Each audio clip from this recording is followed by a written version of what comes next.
Statutory rape. It's when an adult has sex with a minor defined as someone who is 18 or under.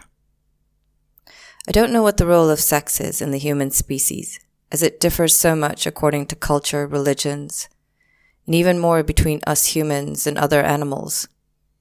But I do know this. My first real boyfriend, the one from the large criminal underworld who I shall call Dexter in this letter, won me over by the time I was only 14, and my self-worth had plummeted to the bottom of my being. What may surprise you in our story, his and mine, is that I never had sex with him until I was 25. Years later, when I was working at the border of Zambia and the Congo. I had not seen him for a year, and yet I had had that dream, the one I always had about him. And what happened next was what always happened. He walked through my door the next day. From a young age, he had met spirits. They had haunted him, followed him, entered his home. He had a connection few knew about, and he himself was only to understand them as he got older. But even though we were together in the strangest way, no matter how much we tried, it never happened between us. My body closed its doors to him, and even though I loved him from a place deep inside of me, it just wasn't meant to be. And so we slept with everyone else but each other. And yet, even though I did not give him the one thing I thought all men wanted from me in order to love me, he kept coming back and never really left. And even though he protected me from death in ways I may never fully understand, I know now he came into my life so I could experience every kind of suffering and heartbreak I could have ever imagined and more. Until recently, I had blocked the one trauma that had beaten me over and over again and had begun with my meeting him. Rape. I had convinced myself that I wanted sex with all those men that were old enough to be my fathers. That it was cool and sexy. I'd romanticized it because that's what they did in movies and music videos. They stuck it under the label of woman power, feminism, and sexy. Don't get me wrong. Remove those men and sex and my life was beautiful. I played competitive sports in all men's teams with my brothers and gangsters, who were good men, but had also been broken by life. Spent months in the bush with wild animals, had a great group of friends, traveled, laughed, danced, and played. Because I had done an incredible job of blocking out the one trauma that would not stop because I did not know how to say no. Think of how many times in a day you as an adult struggle to say no to a friend, a boss, a stranger. Now imagine a teenage child with a man old enough to be her father, a criminal, and has a gun. They did not have to force me because I was terrified of saying no, even though I know it was no I wanted to say every single time, because there was no pleasure in it for me, and at the end of every unbalanced interaction, I was left feeling empty and even less worthy than I already felt, if that was even possible. If you ask me how often, how many, I could not even tell you. When I look back and see the teenage me, I see so much fear. I had already been ostracized by the Indian community run by its gossiping women. I feared if I said no, I would be kicked out of the colored and black community, a place I felt more free and at home at. It is hard to explain because those men and those friends and their friends loved me in their own way because that light you see in me now was always there. I'm not even sure they were aware of what they were doing to me or that what they were doing was wrong. For they had come from a sexual, promiscuous, explosive history where men took whatever they wanted and women gave. Because a manless woman was an outcast, a failure, a loser, less of a woman and had no security. It was and still remains the same across so many cultures, including the Indian one I was born into. But no matter how much I dressed it up, when I finally sat down and took off all the clothes, it was rape. They took something I did not want to give and was too young and powerless to stop. When I got pregnant at 15, my abortion was so violent I nearly died and bled for over a month.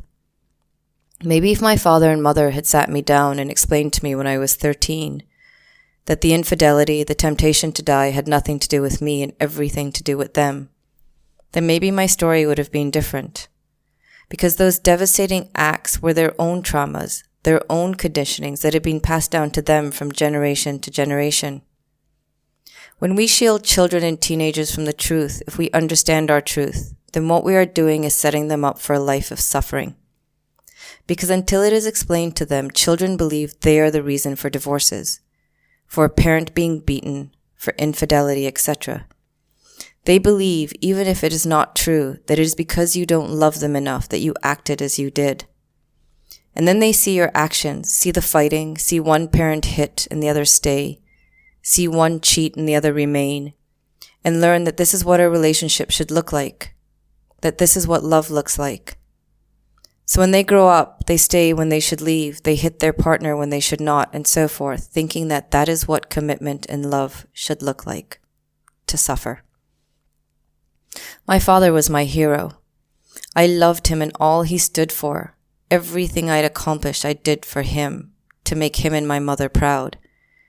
And yet when sex tore us apart, I learnt in my limited awareness that in the end all men wanted was sex.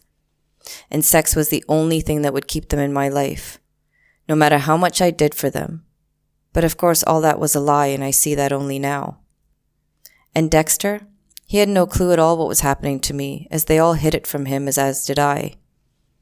That connection with us was so strong that even through all his marriages he always came back to find me, to sit on a porch in a restaurant somewhere and just connect. After I left Zambia, he appeared after every dream, no matter what country I was in. And the dream always came when I needed him the most. When I hit rock bottom in the UK, he found my number and called me 2 days before my trip to Dubai. He was in Dubai. He picked me up when I landed, showed me his beautiful world of rich Arabs. He stayed in his house, I stayed in a hotel. When I was in Thailand, he was there. He took me out for 24 hours once again into a world foreign to me, and then put me on a plane, and I did not see him for another 2 years. These meetings happened over 3 decades, and all that time I slept with him with a total of 3 times. He was on the other side of the coin on which you, the agent of the universe, sit on. Him coming into my life meant I was going to go through all that I did because it was my journey, the journey my soul had chosen to take again. It was no coincidence I was born into the family, country, and culture I was born into. And Dexter's wings? They were always there. They kept me alive. I would not be here today on every level had it not been for Dexter. Inscribed in his being is my entire past from the age of 13 to 43 when the dreams stopped. And they stopped when I really started to deeply divulge into the world of yoga. It's as if he had delivered me to the place I was meant to be and I no longer required his protection. But that connection between us would remain until the day I died. Then over 2 years ago, my separation happened from the man I'd been with for over 13 years, and the way it happened deeply threatened to pull me back to the hole from which I had crawled out of. Between yoga and my soul friends who I connected all together, I sought to focus on what I had to learn, and how to learn it so I never went back there again, ever. And I know why it happened, the act of cheating. Because the more I merged with yoga, the more my body began to shut down and reject him. Because his being was unhealthy for me, remnants from a type of man that had inflicted pain on me for decades. Selfish, unaware, broken. And as I became more aware, I understood that giving sex without love or connection was destroying me. I felt as I was retreating into the shell where I needed to hide and protect my body, to give it time to finally heal alone. So it was easy to forgive him when he cheated because I had contributed to it by starting to choose me and learning to love me, as no amount of seeking it in others could fill that hole that by now was so big that it spanned from one end of the earth to the other. And out of his cheating a child was born, a beautiful, soulful child that shone into my life. By forgiving him, I had opened a door into a relationship with his child who fills my life with light every single day. But as I lay in my shell, those closest around me in healthy relationships kept telling me how important sex was in a relationship. But as I had never experienced what they had, I had no idea what they were saying. All I could hear was that there was something wrong with me because I no longer wanted it. So when my partner and I ended, I thought I had moved forward and learnt. My conditioned mind reached back into my amygdala and pulled me back in. One of my good friends put me in touch with an old lover she had known, who I had met 13 years ago. Of course, if I told her my story, she would never have introduced us. but I was still not ready to share it or acknowledge the truths in it. And I asked for what was about to happen because I put it out there that I needed sex, to remind myself that I was normal, that my body was not dysfunctional or shutting down on me, that I was still a woman defined by society and culture, not by my soul and spirit, of course. So for a year, I entered into a sexual relationship with a musician who lived in Lisbon. I flew there every 6 to 7 weeks, stayed for 5 days and had sex, hung out, and I put my soul in a box, refusing to listen to it. That sex, no matter how great it was in that moment, broke me again. He took all that light in me and kept it, yet spewing the words that I'd given love back to him. When he never thought he would love again. Yet what he called love was not what I was learning love was. And the longer I stayed with him, the more he drained me, until literally a cookie, yes, a cookie, caused my soul to step forward and say enough was enough. It was that age-old story, but in my case, it was the cookie that broke the camel's back. It was then that I made a commitment to meditate every day and remove the line completely between myself and yoga.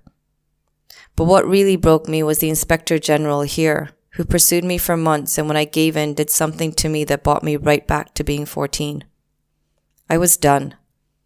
I closed my body, opened my soul, crawled into my shell, and began a dialogue with the universe. It sounded like this. Please guide me to find the source of all within me, so that I no longer seek it from outside of me. Please show me the way to turn that light in me, inwards, to illuminate every dark space in my being. Please give me the knowledge and strength to love me, to forgive me, to heal me, and to be the sole source of my happiness, knowing that I'm connected to everything and loved by the universe.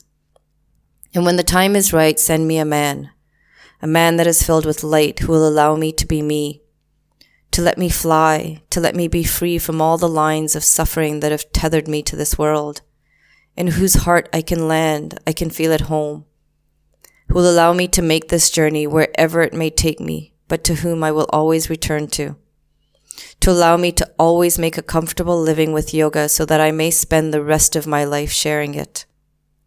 I put that in every single meditation, every single day, and then you showed up. Where Dexter showed me the dark world, you came with light. And even though you had your traumas and history, through all that, when I looked at you, I saw light. When I hit a barrier with you, I sat in meditation and asked the universe if you were another lesson where I had to learn to walk away before I drowned. And what I heard and what I saw was light.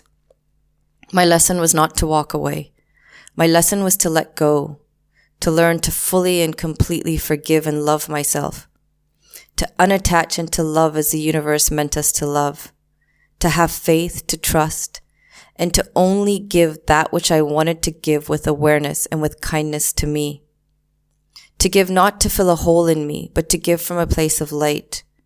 But what I really heard and learned was to change my meditation, to no longer ask for anything external to me, to only visualize the changes I sought in me. Finally understanding that as I changed, as my vibration lifted, everything around me would shift exactly as it was meant to be.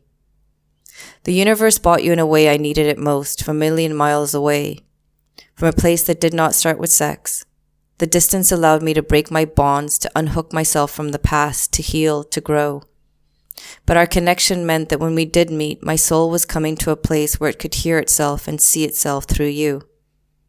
Because when we are together physically, the conditioned mind fades away and all I feel are our souls. And in that moment, you shift from being my complete opposite twin to being my identical twin. Because sex with you is not sex as we know it, is an act where I see that we are connected in the same way I am connected to the universe.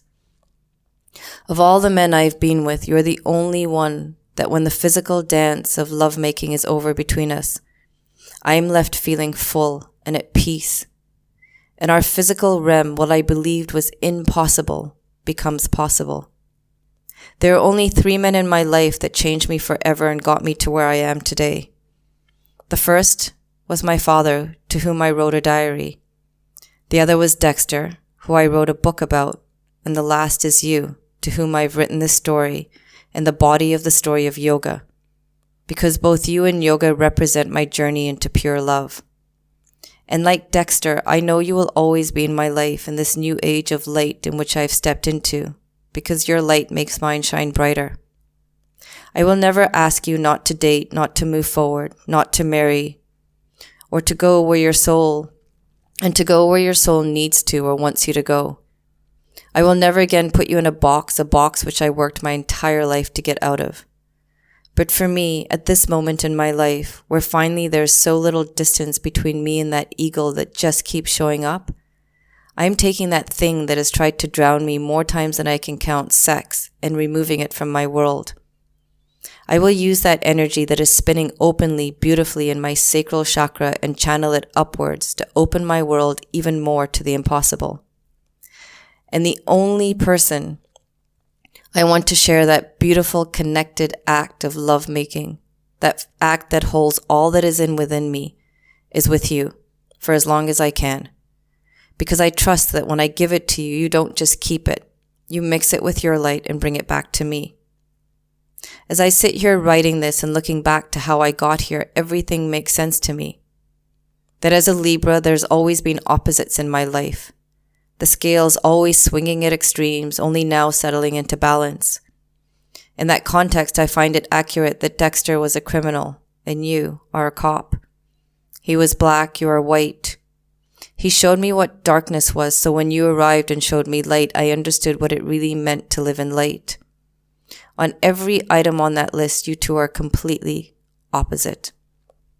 And yet you both wrapped me in your wings so I could save myself, and then opened your wings and let me fly.